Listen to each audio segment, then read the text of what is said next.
Hello बच्चों, हमारा question है two rods A and B of identical dimensions are at temperature 30 degree Celsius if A is heated up to 180 degree Celsius and B up to T degree Celsius, then the new length are the same if the ratio of their coefficient of linear expansion of A and B is 4:3, then the value of T is।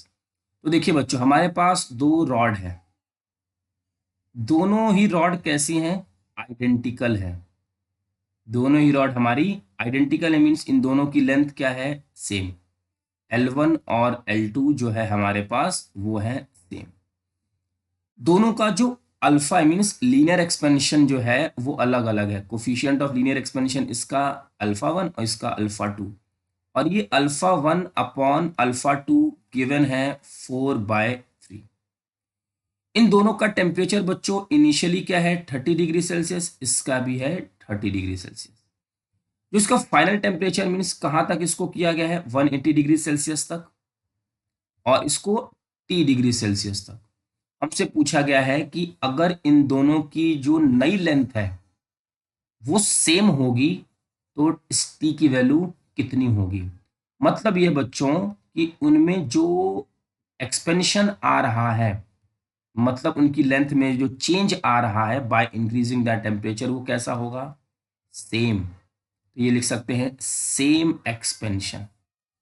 तो delta L1 is equal to delta L2। Delta L1 होता है L1 alpha 1 delta T1, ये होगा L2 alpha 2 delta T2।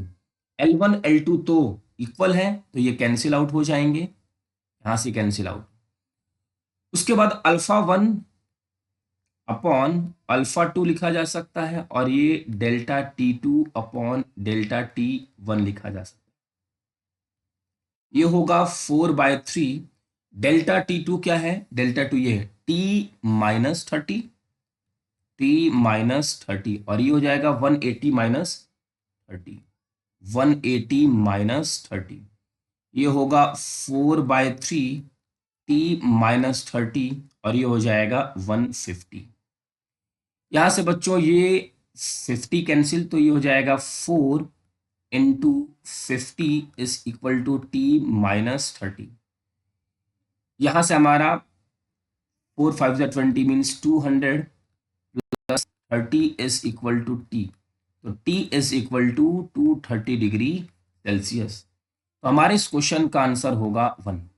I hope बच्चों कि आपको ये question अच्छे से समझ में आ गया होगा।